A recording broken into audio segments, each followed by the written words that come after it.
మంచివాని కొరకు సహితము ఒకడు మరణించుట అరుదు.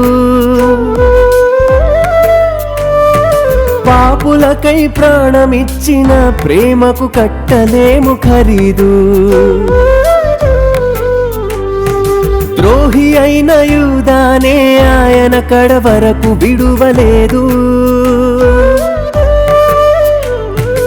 అప్పగించువాడని తెలిసి బయటకు నెట్టివేయలేదు.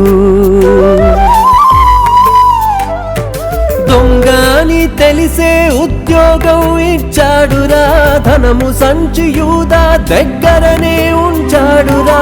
వెండి కొరకు తనను అమ్ముకోకూడదనేరా, చివరి వరకు వాడిని మార్చాలని చూశాడురా. ఇంత గొప్ప క్రీస్తు ప్రేమ కలిగి ఉన్నవాడే నిజ క్రైస్తవుడవుతాడురా.